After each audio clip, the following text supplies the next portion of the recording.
안녕하십니까. 구TV 세상을 보는 창 오색 오감을 시청하시는 시청자 여러분, 저는 목회데이터 연구소 대표 지용구입니다. 우리 좋으신 하나님께서 제 강의를 시청하시는 모든 분들께 큰 은혜 주시길 기도합니다. 오늘은 한국교회 트렌드 2024라는 주제로 여러분과 같이 이야기를 나누도록 하겠습니다. 이제 오늘이 마지막 4강이네요. 교회 거버넌스에 대해서 말씀 좀 드리도록 하겠습니다. 거버넌스라는 말이 제가 1강에서 잠깐 좀 말씀드렸지만, 거버넌스라는 뜻은 교회 의사결정 구조라는 뜻이에요. 저희가 이거를 참 다루는 게 좀 약간 부담스럽긴 했지만, 교회 안에 어떤 문화가 있는데 이 문화가 세상의 문화하고는 좀 다른 거예요. 그런 것들이 그 한 50대, 60대, 70대 연령층들은 그게 부담이 없지만 40대로 내려가면 이들은 이게 부담스러운 거예요. 이게 좀 약간 거부감이 있고 이게 세대 갈등도 있을 수 있고 이런 부분이 있어서, 그래서 한번 이거를 이번에 한번 저희가 한번 이야기를 해보고자 합니다. 한번 보겠습니다. 우리나라 그 교회 다니는 교회 출석자들한테 조사를 한 겁니다. 귀하가 바라는 이상적인 교회는 어떤 교회라고 생각하십니까? 물어봤어요. 그랬더니 예배가 중심인 교회, 기도가 중심인 교회, 이렇게 두 가지가 높죠? 그럼 이제 한국교회는 어떻습니까? 이렇게 물어봤더니 권위주의적이다, 보수적이다, 이렇게 나온 거예요. 그 다음에 이제 전도 중심, 예배 중심 나오니까, 이 얘기 뭐냐면 자기가 원하는 교회는 예배 중심이고 기도 중심인 교회가 이런 교회를 원하는데, 실제 우리 교회는, 한국 교회는 권위주의적이고 보수적인 교회인 것 같다.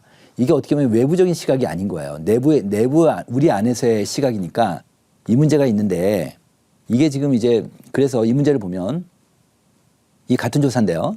교인들한테 물어봤어요. 귀하가 다니는 교회를 다른 교회로 옮길 생각이 있습니까? 물어봤어요. 그랬더니 생각한 적이 있다라는 비율이 33%예요. 3명 중에 1명인 거예요. 꽤 높죠?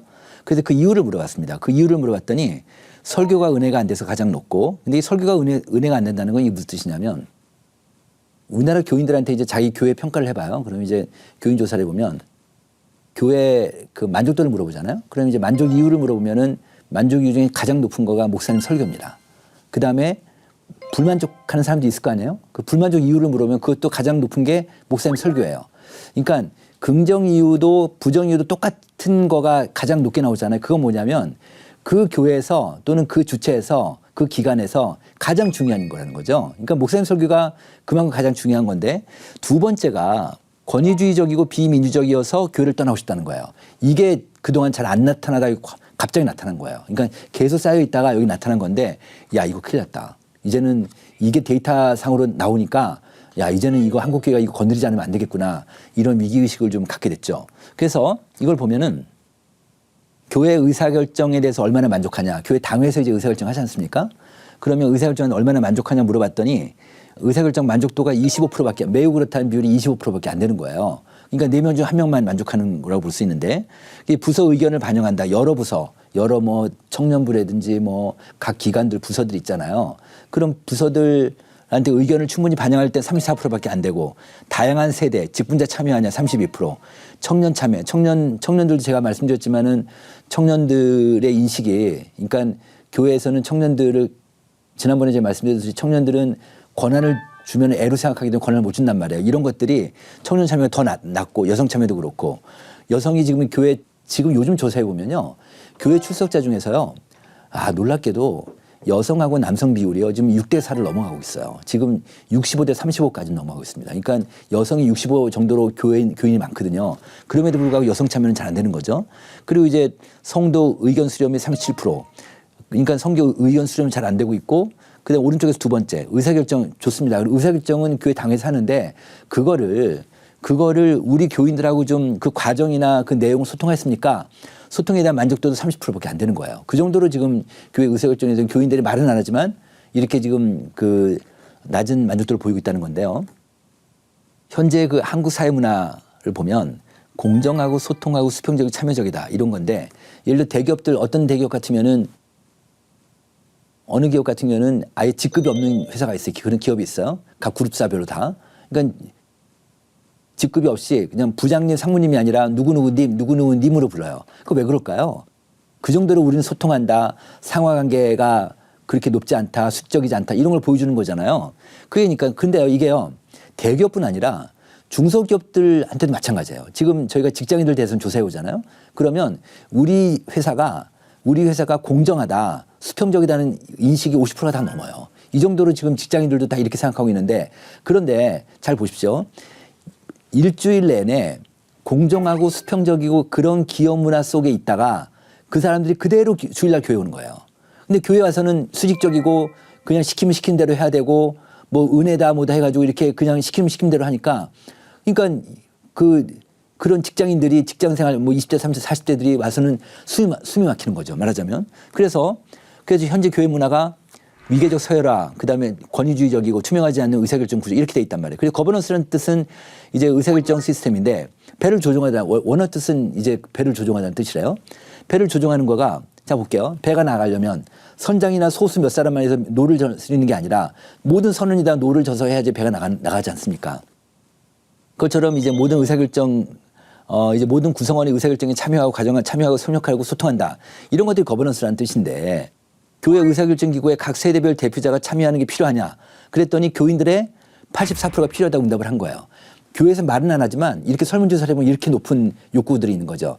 이게 지금 다 눌러 있는 상태예요. 이게. 그러니까 교인들한테 지금 이런 욕구들이 있는데 이걸 눌러 있다. 그래서 교회 리더분들이 이걸 잘 아시고, 그래서 의사결정 기구에 각 세대별 참여해서 같이 할 수 있는 그런 플랫폼이라도 하나 만들어서 같이 의견을 듣고 나눌 수 있고 토론하고 이런 장들이 이제는 한국교회가 필요할 것이다. 지금 한국교회 신뢰도가 계속 낮아지고 있고, 일강에서 얘기했듯이 모든 인덱스가 다 안 좋은데, 자, 이거를 다시 회복시키려면 저는 이 문제가 해결되지 않으면 쉽지 않겠다. 이렇게 지금 보고 있습니다. 맨 아래 보시면 명품 회사 중에 구찌라는 회사 있잖아요. 구찌. 이 구찌라는 회사에 보면은, 이 구찌라는 회사가 3년 동안, 최근 3년 동안 내리 매출액도 줄어들고 영업이익도 줄어들고 굉장히 어려운 때 있었어요. 그래서 이 회사가 고심 끝에 이 섀도우 커뮤니티라는 걸 만들어. 이거 뭐냐면 이게 30대 이하 직원으로 구성된 위원회를 하나 만든 거예요. 그러니까 그림자 위원회를 하나 만든 거예요. 그래가지고 이제 이 그림자 위원회 뭐냐면, 이 50대 임원회의가 있잖아요. 그러니까 그 회사 중심적 임원회의에서 어떤 의사결정을 하잖아요. 그럼 그 의사결정을 하면 바로 집행하지 않고 이 섀도우 커미티, 그러니까 그림자 위원회로 넘기는 거예요. 그럼 여기서 보고, 여기서 이건 좀 이렇게 좀 보완하는 게 어떻겠습니까? 다시 보완 의견이 나올 거 아닙니까? 그럼 보완 의견을 해서 다시 충분히 또 토론하고 해서 다시 냈더니, 집행했더니 회사가 다시 살아나는 유명한 기업 경영 사례입니다.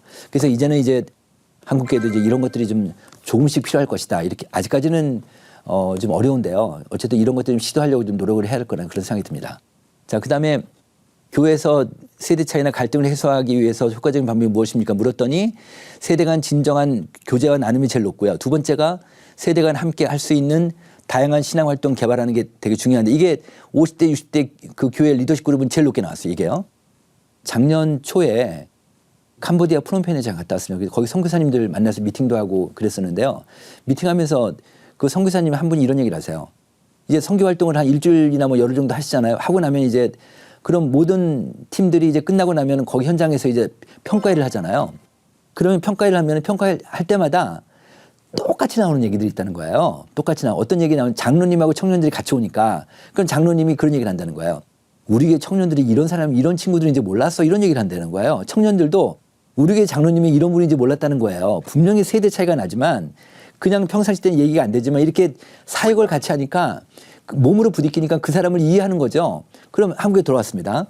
교회에서 어떤 이런 교회 장로님들이 의사결정을 하더라도 이제 장로님들이 인간적으로 이해가 되니까 이해가 되는 거죠, 말하자면. 그래서 이런 것들이 이제 한국교회가 되게 필요하겠다. 그래서 세대 간 함께 할 수 있는 다양한 신앙 활동을 계속적으로 개발하고 연구하고 해서 교회 내에서 이런 그 세대 간의 이런 통합할 수 있는 그런 것들 좀 많이 만들어내면 좋겠다는 그런 생각이 듭니다. 그 다음에 이제 부교육자 사역 기피 현상에 대해서 말씀드리겠습니다. 이거 심각하죠. 지금 교회마다 다 이 문제 때문에 좀 되게 어려움을 겪고 있는데, 담임 목사님께 조사를 해봤습니다. 부목사 전임 전도사 지원자가 없다는 비율이 73%예요. 그 다음에 교육 전도사 지원자가 없다는 비율이 88%. 부교육자 사역 기피 현상이 늘어났다가 94%. 진짜 높죠. 그러니까 지금 담임 목사님들이 이거에 대해서 너무너무 힘들어하는 게 금방 보이는 거예요. 그냥 전도사들도 전도사가 지금 사역 기피하고 있다는 게 동의한다가 83% 나왔습니다. 근데 목사님들한테 향후 부교육자 청빙이 더 어려워질 것이다. 그러니까 86%.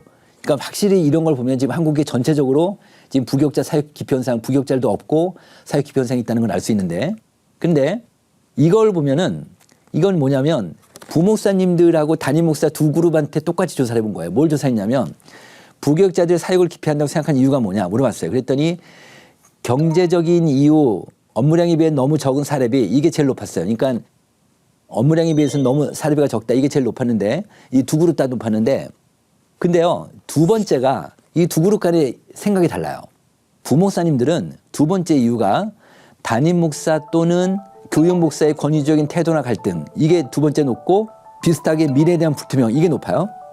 담임 목사님은 사명감이 부족한 게 두 번째가 높아요. 그러니까 완전히 인식이 다르죠. 이런 인식 차이가 있다는 거고요. 그다음에 전도사들한테 물어봤습니다. 전도사들은 이제 평소에 고민거리가 이제 경제적인 문제, 그다음에 진로, 목회자 진로 소명하기 문제 이것들이 고민을 많이 하는데 지금 전도사 생활하면서 알바하는 비율이 한 28%가 돼요. 이렇게 하고 있는데 월 알바 수입을 보니까 118만 원이에요. 월 알바 수입이 118만 원인데 전도사 사례비는 장학금까지 포함해서 월 평균 105만 원 나왔어요. 전국적으로 집계해 보니까 105만 원이에요. 그러니까 알바가 더 많죠. 그러니까 실제로 좀 전도사님들이 알바하는 게 더 비용은 더 그러니까 금액은 더 높습니다. 그러니까 뭐 정말 목회에 대한 사명이나 소명감이 강하지 않은 전도사들은 그 나이 때 일찍부터 교회 가서 사역 안 하려고 하는 그런 성향들이 있다는 거죠. 그래서 전도사한테 물어보면 주변인 중에서 전도사 기피하고 알바하는 사람들이 10명 중에 4명이나 된다. 전도사 안 들어가고. 그러니까 전도사들이 지금 그만큼 수요는 많은데 공급이 좀 없다는 거죠. 말하자면 이렇게 되고 있습니다. 그래서 그 전도사들한테 물어본 건데요. 전도사 이제 사역 교회를 선택할 때 중요하게 고려하는 게 뭐냐 그랬더니 사실 제일 어려운 거는 돈이잖아요. 그러니까 사례비가 적은 그런 사례비 많은 데로 가는 게 가장 이리가 나와야 될 텐데 그렇지 않아요. 그렇지 않고 담임 목사 성품과 능력, 담임 목사님 성품이 얼마나 좋고 나를 품고 나를 인정해주고 내 담임 목사한테 얼마나 많이 배울 수 있는가. 근데 이게요 부목사 주사 똑같았습니다. 가운데 박스를 보시면 부목사들한테도 담임 목사 성품 능력이 68% 제일 높았어요. 그 다음에 돈이었습니다. 그래서 사역교회를 선택할 때는 담임 목사는 성품과 담임 목사는 얼마나 배울 수 있는가 이런 것들이 굉장히 중요한 요소가 되고 있습니다. 그 다음에 그러면 이제는 현실적인 얘기를 하면 그러면 이제 현실적으로 부교육자를 못 뽑으니까 이제 큰 교회들도 좀 어려워지고 있으니까 그럼 어떻게 되느냐. 제가 아는 교회가 있는데 교인이 한 4,500명 되는 교회인데요. 부목사님이 3명 있었어요. 근데 2명이 이번에 그만둔 거예요. 지난 연말에. 이제 한 분이 남았는데 근데 이 교회가 지방교회예요. 그런데 부목사 청빙을 냈는데 지원이 안 되는 거예요. 지원을 안 하는 거예요. 그래서 지금 한 분이 지금 3명분을 좀 일해야 되니까 너무너무 힘들어하는 걸 제가 봤습니다. 그래서 그만큼 좀 어려운 상황인데 그러면 이제 이렇게 그 부교육자들이 어려우니까 그러면 교회 차원에서 어떤 대책이 필요하냐 이렇게 물어봤더니 이제 이 방법밖에 없겠죠. 평신도가 교육자 역할을 하게 한다. 그래서 이제 평신도 사역이 평신도를 이제 훈련시키는 게 그만큼 이제 앞으로 중요해질 것이다. 이렇게 보고 있습니다. 자, 그다음에 이제 한국교회 이미지하고 공적 역할 이제는 지금까지 이제 교회 관련된 거 있고 이제 교회 밖에서 그러니까 일반 사회가 이제 교회를 어떻게 보는지에 대한 걸 간단하게 말씀드리도록 하겠습니다. 2020년에 우리나라 국민, 그러니까 개신교인까지 다 포함했을 때, 무종교인 다 포함했을 때 우리나라 국민이 개신교 신뢰하는 비율이 32%였어요. 21년에 20%였고 22년에 18%였는데요. 23년에 다시 재보니까 21% 약간 올랐습니다. 다시 얘기하면 20년 1월부터 코로나가 시작됐잖아요. 코로나 이후에 20년 때 정말 뭐 한국계가 얼마나 두드려 맞았습니까? 뭐 그냥 방역 안 지킨다 해서 교회발 뭐 이래가지고 교회발 감염 이런 식으로 정말 우리가 많이 억울해했지만 그 영향으로 1년 사이에 20년에서 21년 사이에 거의 한 10%가 떨어진 거예요. 한국계 신뢰도가. 그런데 그게 계속 더 떨어지다가 23년에 결국 작년에 약간 올랐습니다. 더 이상 너무 충격적으로 많이 빠졌는데 거기서 빠진 상태에서 아직 회복이 안 되고 있는 거죠. 그런 상태를 지금 보이고 있습니다. 그다음에 교인들한테 뭘 물어봤냐면 귀하가 다니는 교회가 지역사회 복지와 발전을 위해서 얼마나 기여한다고 생각하십니까? 물어봤어요. 그랬더니 교인들 중에서 76%가 기여한다고 응답을 했습니다. 많이 했죠? 그런데 이 똑같은 질문을 일반 국민들한테 해봤습니다. 이 똑같은 질문을 일반 국민들한테 해봤는데 일반 국민들한테는 어떻게 물었냐면 집 주변 교회가 귀하 집 주변 교회가 지역사회 복지와 발전을 위해서 얼마나 기여한다고 생각하십니까? 물어봤더니 기여한다가 22%밖에 안 되는 거예요. 굉장히 큰 차이 나죠? 같은 질문인데 이건 뭘 뜻할까요? 이거는요. 소위 얘기해서 교회가 개토화됐다는 뜻이에요. 그러니까 우리끼리만. 그러니까 교회 담이 있어서 교회 담 밖을 못 보는 거예요. 우리가. 밖에서는 이렇게 생각하는데 우리는 전혀 그렇게 생각하지 않는 거죠. 그게 지금 현재 문제다. 그러니까 이런 문제가 있다는 거고요. 그래서 가운데 박스 한번 보십시오. 한국교회 사회봉사에 대해서 일반 국민들한테 물어봤더니 순수한 마음이 아닌 전도를 목적으로 하는 것 같다가 75%였습니다. 그래서 여기 보시면 한국 사회봉사에 대한 한국교회 바람직한 자세를 물어보니까 전도를 앞세우지 않고 이웃을 사랑하는 순수한 동기가 53%예요.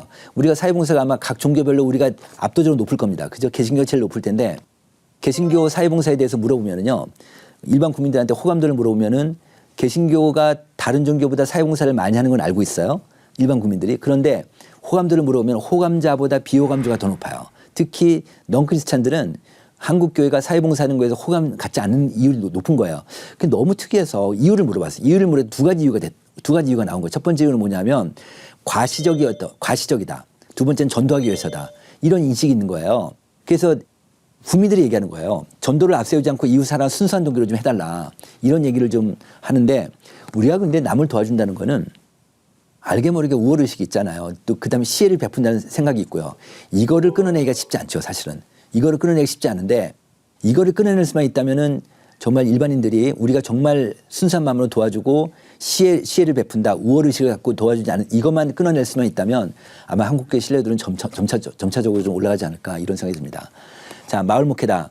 마을 목회 아시죠? 마을 목회라는 거는 예를 들면 지금 이건 뭐냐 이제 마을 목회 하는 목사님들하고 500명을 뽑아서 조사를 해왔습니다. 마을 목회는 그야말로 이제 마을에서 원하는 거를 우리가 직접 들어가서 해주고 같이 마을하고 소통하고 이런 거잖아요. 말하자면요.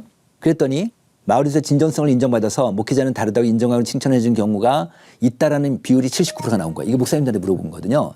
그러니까 목사님들한테도 그러니까 이 마을 목회가 그만큼 중요하다. 그러니까 마을 목회가 그러니까 이런 마을 목회를 하면 어떻게 보면 우리가 과시적이고 전도하는 게 아니라 정말 그 마을을 위해서 우리가 노력하고 봉사하고 그 마을이 원하는 거를 듣기 위해서는 우리가 직접 가서 들어야 되고 또 그분들 또 교회로 불러가지고 같이 또 얘기하고 토론도 하고 이런 과정이 필요하다. 대체 그냥 근데 우리가 보통 사회봉사를 하게 되면은 연초에 만약에 어떤 우리가 이제 올해는 이런 사회봉사를 하겠다 그러면 이게 다 공급자 놀릴 수 있어요. 그러니까 우리끼리 얘기해서 하는 건데 그러니까 진짜 마을이 뭘 원하는지를 들어보는 게 되게 중요하겠다. 그렇게 해서 좀 앞으로 한국교회 좀 그런 식으로 갔으면 좋겠고 그리고 누군가 이런 지적을 좀 했는데 제가 그게 되게 인상 깊어서 아직도 기억을 하고 있는데요.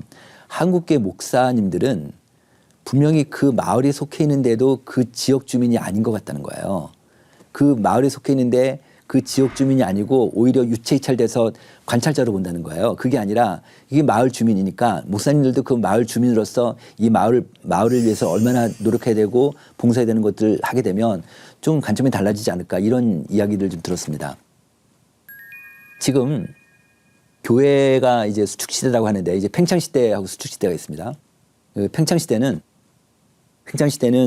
인구가 느니까 물건을 만들어도 다 수요가 다 받쳐주고 그렇잖아요. 그다음에 경제 성장률도 올라가고 뭐 이런 게 소위 얘기하면은 팽창시대라고 할 수 있고 이 수축시대는 특히 이제 서구 선진국이나 이제 우리 같은 경우는 지금 수축시대로 전환됐죠.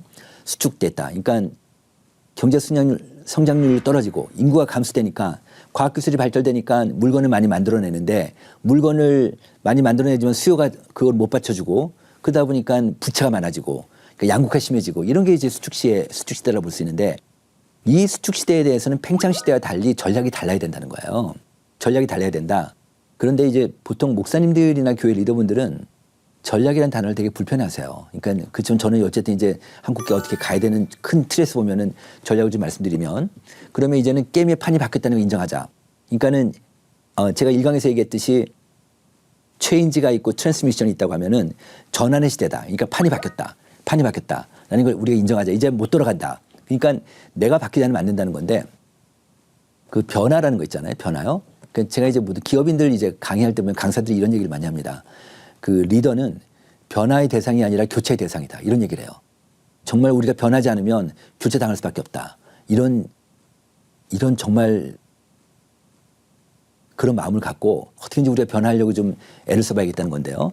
그래서 이제 미래에 집중한다. 그러니까 이런 교회 수축 시대의 대응 전략은 미래에 집중하는 게 되게 중요하다. 예를 들면은 맨 아래 보시면 지금까지는 일찍 일어난 새가 먹이를 많이 먹는 시대였다. 무슨 얘기냐?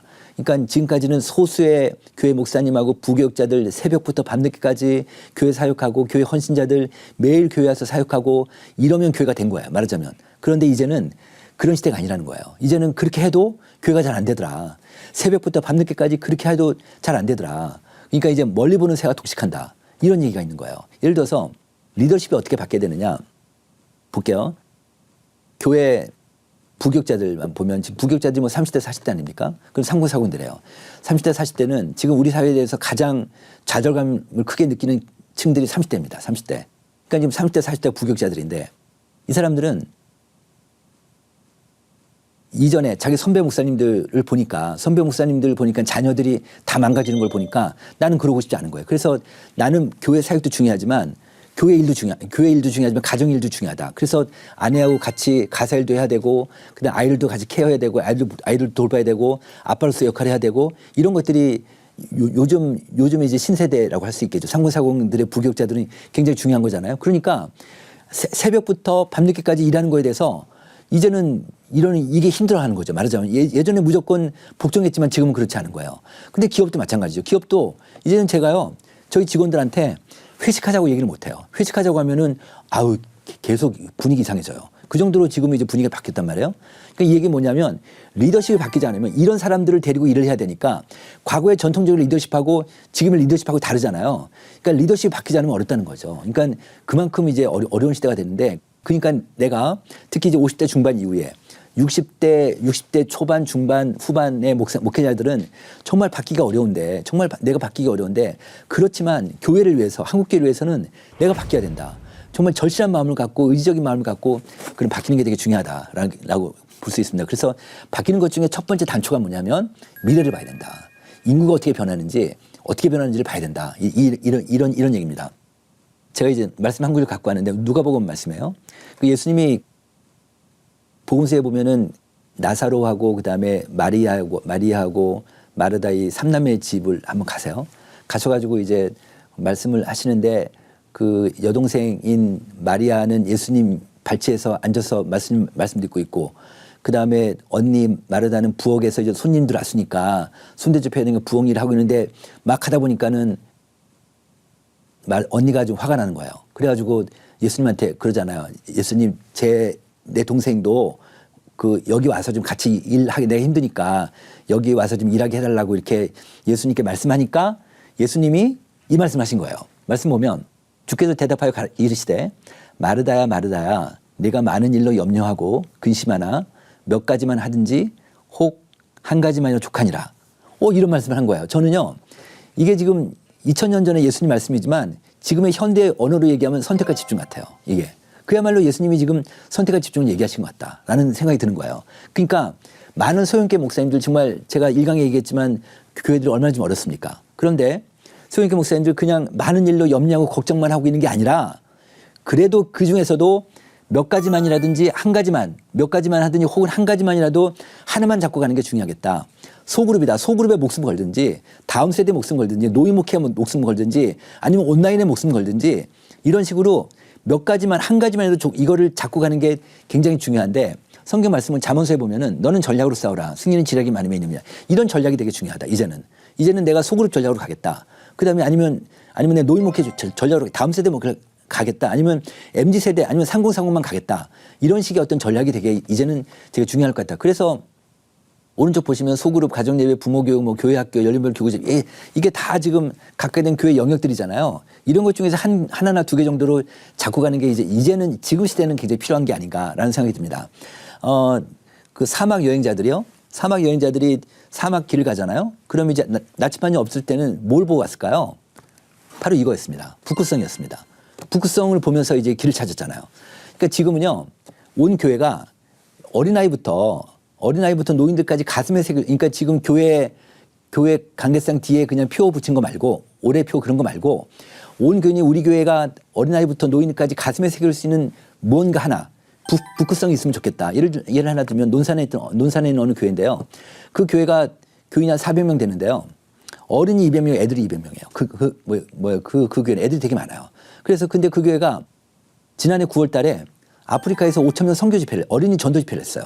야, 세상에 한 교회가 어린이 전도 집회를 한 거예요.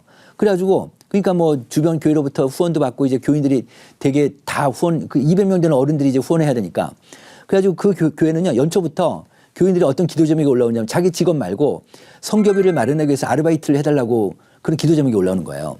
그러니까 이 교회는요.